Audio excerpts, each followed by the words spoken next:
வணக்கம். இது லங்கா பயரின் இரவு நேர பிரதான செய்திகள். வாசிப்பவர் கணேசராஜா மயூரன். செய்தியாசிரியர் சதாசிவம். விரிவான செய்திகளுக்கு முன்னர் முதலில் தலைப்புச் செய்திகள். தீமூட்டிய மகள், பலியாகிய தாய், யாழ்ப்பாணத்தை புரட்டி போட்ட அவலம், யாழ் மக்கள் சோகத்தில். நடந்தது என்ன? 2024 ஆண்டுக்கான சாதாரண தர பரீட்சையில் தமிழ் மாணவர்களுக்கு நடந்த அநீதி. மனித உரிமைகள் ஆணைக்குழுவின் அதிரடி தீர்ப்பு. மகிழ்ச்சியில் மாணவர்கள். திக்குமுக்காட வைக்கும் தங்கத்தின் விலை நிலவரங்கள். இலங்கையில் தங்கத்தின் விலை திடீரென்று வீழ்ச்சி. மகிழ்ச்சியில் இல்லத்தரசிகள். யாழ் சிறைச்சாலைக்குள் பெண் அதிகாரிக்கு அரங்கேறிய கொடூரம். தென்னிலங்கை உத்தியோகஸ்தர்களின் மோசமான செயல். வெளியான வாக்குமூலம். தேங்காய் எண்ணெயை பயன்படுத்துகின்றவர்களுக்கு காத்திருக்கும் பேரிடி. வெளியான அறிவிப்பால் மக்கள் கவலை. தமிழர் பகுதியில் பரபரப்பு. மாமாவும் மருமகனும் சேர்ந்து செய்த செயல் போலீசாரை அதிர்ச்சியடைய வைத்த சம்பவம். சாகும் வரையிலான உண்ணாவிரத போராட்டம். மற்றும் ஒருவர் வைத்தியசாலையில் அனுமதி. பதறி போயுள்ள இலங்கை. இனி விரிவான செய்திகள்.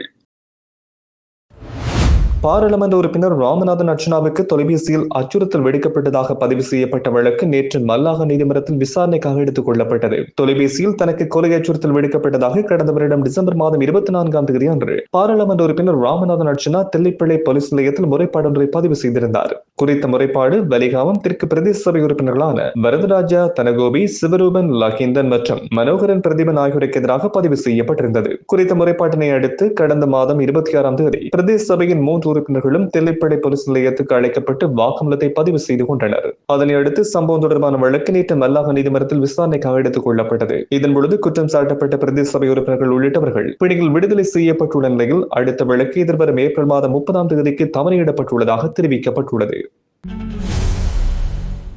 கைது செய்யப்பட்டு விளக்கமறியலில் வைக்கப்பட்டிருந்த முன்னாள் அமைச்சர் ஜான்ஸ்டன் பெர்னாண்டோ உள்ளிட்ட 5 சந்தேக நபர்களை மீண்டும் விளக்கமறியலில் வைக்குமாறு நீதிமன்றம் உத்தரவிட்டுள்ளது. குறித்த சந்தேக நபர்களுக்கு எதிரான வழக்கு இன்று விசாரணைக்காக எடுத்துக் கொள்ளப்பட்ட வேளையில் இந்த உத்தரவு பிறப்பிக்கப்பட்டுள்ளது. இதற்கமைய குறித்த சந்தேக நபர்களை எதிர்வரும் 13ஆம் தேதி வரையில் விளக்கமறியலில் வைக்குமாறு நீதிவான் உத்தரவிட்டுள்ளார். ஜான்ஸ்டன் பெர்னாண்டோ கூட்டுறவு மற்றும் உள்நாட்டு வர்த்தக அமைச்சராக இருந்த காலப்பகுதியில் சத்தோசன் நிறுவனத்துக்கு சொந்தமான லோரி ஒன்றை முறையற்ற வகையில் பயன்படுத்தியமை தொடர்பில் தாக்கல் செய்யப்பட்ட வழக்கின் அடிப்படையில் நிதி குற்றப்புலனாய்வு பிரிவால் குறித்த சந்தேக நபர்கள் கைது செய்யப்பட்டு வத்தளை நீதிமன்றத்தில் முன்னிலைப்படுத்தப்பட்டனர். இதன்பொழுது குறித்த சந்தேக நபர்களை விளக்கமறியலில் வைக்குமாறு வத்தளை நீதிமன்றம் உத்தரவிட்டுள்ளது. முன்னாள் ஜனாதிபதி ரணில் விக்ரமசிங்க மோசடியாக வழங்கிய 5 ஏக்கர் காணியினை அரசு திரும்ப பெற்றுக் கொண்டுள்ளது. ரணில் விக்ரமசிங்கவின் ஆட்சியில் பெருந்தோட்ட கைத்தொழில் அமைச்சின் கீழ் உள்ள விகாரகல தோட்டத்துக்கு சொந்தமான 5 ஏக்கர் காணியினை விடுமுறை விடுதி கட்டுவதற்காக அரசு வைத்திய அதிகாரிகள் சங்கத்துக்கு குத்தகை அடிப்படையில் வழங்கப்பட்டுள்ளது. இந்த காணி உரிய நடைமுறைகள் பின்பற்றப்படாமல் கைமாற்றப்பட்டுள்ளது. மேலும் குத்தகை நிபந்தனைகளும் மீறப்பட்டுள்ளமையினால் காணியினை மீள கையகப்படுத்த நடவடிக்கை மேற்கொள்ளப்பட்டுள்ளது. இந்த காணி 2023ஆம் ஆண்டு மே மாதம் 24ஆம் தேதி அன்று குத்தகை பத்திரம் மூலம் 30 வருட காலத்துக்கு அரசு வைத்திய அதிகாரிகள் சங்கத்துக்கு மாற்றப்பட்டுள்ளது. ஏக்கருக்கு சுமார் 50,000 ரூபாய் மதிப்பீட்டில் குத்தகைக்கு விடப்பட்ட இந்த காணி அரசு வைத்திய அதிகாரிகள் சங்கம் குத்தகை விதிமுறைகளை பூர்த்தி செய்ய தவறியமையினால் குறித்த காணி அண்மையில் பெருந்தோட்ட கைத்தொழில் அமைச்சினால் கையகப்படுத்தப்பட்டுள்ளமை குறிப்பிடத்தக்கது. தேங்காய் எண்ணெய்க்கு ஏப்ரல் 1ஆம் தேதி முதல் புதிய வரி விதிக்கப்படுகின்றமையினால் சந்தையில் தேங்காய் எண்ணெயின் விலை அதிகரிக்கும். அதனால் தீங்கு விளைவிக்கும் பண்ணை எண்ணெய் மற்றும் பிற வகை எண்ணெய்கள் சந்தையில் பொதுவானதாக மாறக்கூடும் என்றும் நுகர்வோர் உரிமைகளை பாதுகாப்பதற்கான தேசிய இயக்கம் எச்சரித்துள்ளது. தரமற்ற தேங்காய் எண்ணெய் ஏற்கனவே சந்தையில் விற்கப்படுகின்றது. மேலும் தேங்காய் சார்ந்த பொருட்களின் பெரிய ஏற்றுமதி காரணமாக நாட்டில் தேங்காய் எண்ணெய் உற்பத்தி குறைவடைந்துள்ளது என்று குறித்த இயக்கத்தின் தலைவர் ரஞ்சித் விதானகே தெரிவித்துள்ளார்.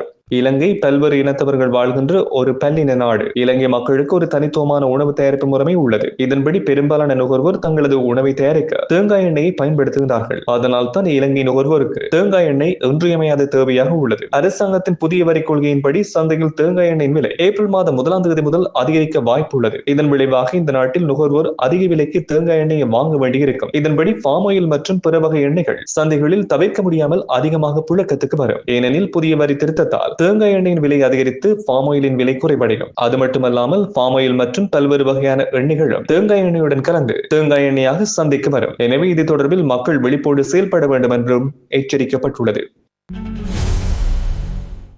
யாழ்ப்பாண சிறைச்சாலையில் பணியாற்றும் பெண் உத்தியோகஸ்தர் மீது சக ஆண் உத்தியோகஸ்தர்கள் பாலியல் தொல்லை என்று யாழ்ப்பாண போலீஸ் நிலையத்தில் முறைப்பாடொன்று வழங்கப்பட்டுள்ளது.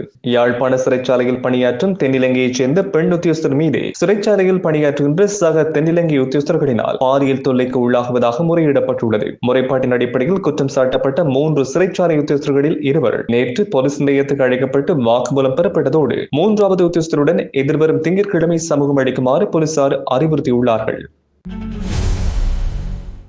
2,30,00,000 ரூபாய் பெறுமதியான போதைப் பொருட்களை சூட்சமமான முறையில் வீடுகளில் பதுக்கி வைத்திருந்த சந்தேக நபர்கள் 2 சம்மாந்துறை போலீசார் கைது செய்துள்ளனர். அம்பாறை மாவட்டம் பெரிய நீலாவணை போலீஸ் பிரிவுக்குட்பட்ட பகுதியின் ஊடாக கொழும்பிலிருந்து கல்முனை வழியாக சம்மாந்துறை நோக்கி பயணித்த அதிசொகுசு பேருந்து ஒன்றில் நேற்றைய தினம் அதிகாலை 4:30 மணி அளவில் கைதாகிய 49 வயது மதிக்கத்தக்க சந்தேக நபரது வாக்குமூலம் மற்றும் சம்மாந்துறை போலீஸ் நிலைய பதில் பொறுப்பதிகாரியான KNR பெரேராவுக்கு கிடைக்கப்பெற்ற ரகசிய தகவலுக்கு அமைய சம்மாந்துறை புறநகர் பகுதிகளில் உள்ள 2 வீடுகளில் சோதனை நடவடிக்கைகள் மேற்கொள்ளப்பட்டன. இந்த சோதனை நடவடிக்கையானது கல்முனை பிராந்திய உதவி போலீஸ் அத்தியட்சகர் MK இப்னு அசாரின் ஆலோசனையின் பிரகாரம் ஊழல் ஒழிப்பு பிரிவு பொறுப்பதிகாரியும் பல்வேறு குற்றச்செயல்கள் பிரிவின் பதில் பொறுப்பதிகாரியுமான ரிஃபைடின் தலைமையிலான போலீஸ் குழுவினரால் 2 சந்தர்ப்பங்களில் மேற்கொள்ளப்பட்டு பல்வேறு வகையான போதைப் பொருட்களோடு மாமா மற்றும் மருமகன் ஆகியோர் கைது செய்யப்பட்டனர்.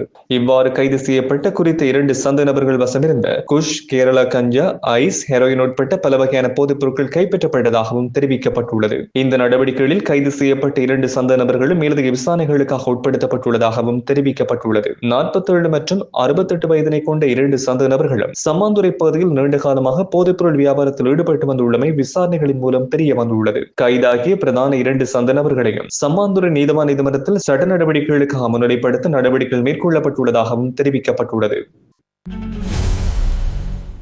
கடந்த சில நாட்களாக உச்சத்தில் இருந்த தங்கத்தின் விலை இன்று இலங்கையில் பாரிய வீழ்ச்சியை பதிவு செய்துள்ளமை நகை பிரியர்களை உற்சாகம் கொள்ள வைத்துள்ளது. இதன்படி இன்று அகில இலங்கை நகை வியாபாரிகள் சங்கம் வெளியிட்டுள்ள புதிய தரவுகளின்படி 24 கேரட் தங்கத்தின் விலை 20,000 ரூபாய் வரையில் குறைவடைந்துள்ளது. இதன்படி தற்போதைய நிலவரப்படி 24 கேரட் தங்கம் 4 லட்சம் ரூபாவாக விற்பனை செய்யப்படுகின்றது. 22 கேரட் தங்கம் 3,68,000 ரூபாவாக விற்பனை செய்யப்படுகின்றது. இதன்படி 24 கேரட் தங்கத்தின் 1 கிராமின் விலை 50,000 ரூபாவாகவும் 22 கேரட் தங்கத்தின் 1 கிராமின் விலை 46,000 ரூபாவாகவும் விற்பனை செய்யப்படுகின்றது.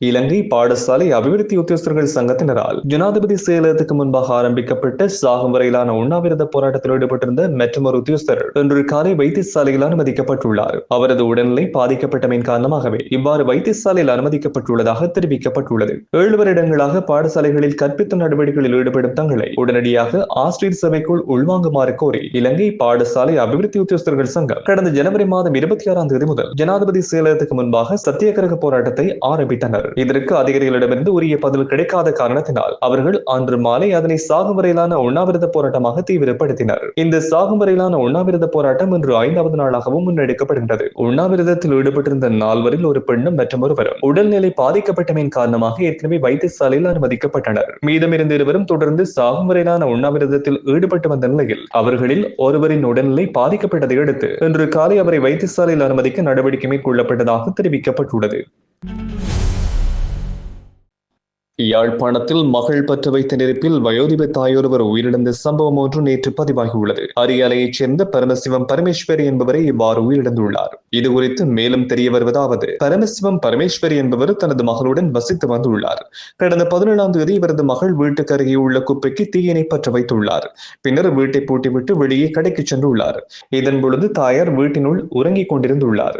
இதன் பொழுது ஜன்னல் வழியாக தீயானது உள்ளே சென்று கொடியில் இருந்த ஆடைகளில் பற்றி வீட்டின் கூரை மீதும் பற்றி எறிந்துள்ளது. இதன் பொழுது குறித்த வயோதிப பெண் படுக்கையில் இருந்த வேளையில் அவர் மீதும் தீ பிடித்து உள்ளது. இந்த சந்தர்ப்பத்தில் அவர் அவலக்குரல் எழுப்பிய நிலையில் அருகில் உள்ள வீட்டில் வசித்த மற்ற மகள் ஓடி வந்து அவரை காப்பாற்றி யாழ்ப்பாண போதனா வைத்தியசாலையில் அனுமதித்துள்ளார். இருப்பினும் சிகிச்சை பலனளிக்காமல் இன்றைய தினம் அவர் உயிரிழந்துள்ளார். அவரது மரணம் தொடர்பான விசாரணைகளை யாழ்ப்பாண போலீசார் மேற்கொண்டு வருகின்றனர். 2024ஆம் ஆண்டு இடம்பெற்ற கல்வி பொதுத்தராதர சாதனதர பரீட்சையின் பொழுது 14 தமிழ் மொழி மூல மாணவர்களின் அடிப்படை உரிமைகள் மீறப்பட்டுள்ளதாக இலங்கை மனித உரிமைகள் ஆணைக்குழு உத்தியபூர்வமாக தீர்ப்பளித்துள்ளது. 2024ஆம் ஆண்டு மே மாதம் 15ஆம் தேதி அன்று மெனுமாங்குட அல் அமான் முஸ்லிம் மகாவித்தியாலயத்தில் புவியியல் பரீட்சைக்கு தோற்றிய 14 மாணவர்களுக்கு புவியியல் பாடத்திட்டத்தின் பகுதி 1 வினாத்தாள் மற்றும் அதற்கு தேவையான வரைபடங்கள் வழங்கப்படவில்லை. இதனால் மாணவர்கள் பெரும் பாதிப்புக்குள்ளாகியதாக இலங்கை ஆசிரியர் சங்கத்தின் பொதுச் செயலாளர் ஜோசப் ஸ்டாலின் முறையிட்டிருந்தார். இலங்கை மனித உரிமைகள் அதிகாரிகள் ஆணைக்குழு முன்னெடுத்த விசாரணைகளுக்கு அமைய பரீட்சை மேற்பார்வையாளரான அல்போன்சோ வினாத்தாள் பொதிகளை சரியாக சரிபார்க்க தவறியதோடு கவனக்குறைவாக செயற்பட்டுள்ளமையும் தெரிய வந்துள்ளது. அத்துடன் மேற்பார்வையாளரான அல்போன்சோவுக்கும் தமிழ் பேசவோ அல்லது புரிந்து கொள்ளவோ முடியாது என்பது விசாரணைகளில் உறுதி செய்யப்பட்டுள்ளது. இதன் மூலம் அரசியலமைப்பில் உறுதிப்படுத்தப்பட்டுள்ள சட்டத்தின் முன் அனைவரும் சமம் மற்றும் சமமான பாதுகாப்பு என்கின்ற அடிப்படை உரிமை மீறப்பட்டுள்ளதாக ஆணைக்குழு தெரிவித்துள்ளது. எனவே பாதிக்கப்பட்ட மாணவர்களுக்கு வினாத்தாள் கிடைக்காமையினால் இழந்த 50 புள்ளிகளுக்கு பதிலாக மாணவர்கள் புவியியல் பகுதி 2 பெற்ற புள்ளிகளின் அடிப்படையில் புள்ளிகளை வழங்குவதற்கு நடவடிக்கைகளை மேற்கொள்ளுமாறு பரிந்துரைக்கப்பட்டுள்ளது. அத்துடன் சம்பந்தப்பட்ட மேற்பார்வையாளர் இனிவரும் காலங்களில் பரீட்சை மேற்பார்வை பணிகளில் ஈடுபடுவதற்கு விதிக்கப்பட்டுள்ள தடை நீடிக்கப்பட்டுள்ளதாகவும் தெரிவிக்கப்பட்டுள்ளது. எதிர்காலத்தில் பரீட்சை மேற்பார்வைக்கு நியமிக்கப்படுபவர்கள் மாணவர்கள் பேசுகின்ற மொழியில் தேர்ச்சி பெற்றிருப்பதை உறுதி செய்ய ஒரு முறையான பொறிமுறையினை பரீட்சை திணைக்களம் உருவாக்க வேண்டும் என்றும் வலியுறுத்தப்பட்டுள்ளது. மேலும் இதுபோன்ற தவறுகள் நடக்காமல் இருக்க மாணவர்களுக்கான அறிவுறுத்தல் ஆவணங்கள் மாணவர்களின் தாய்மொழிகளில் வழங்கப்பட வேண்டும் என்றும் குறிப்பிடப்பட்டுள்ளது.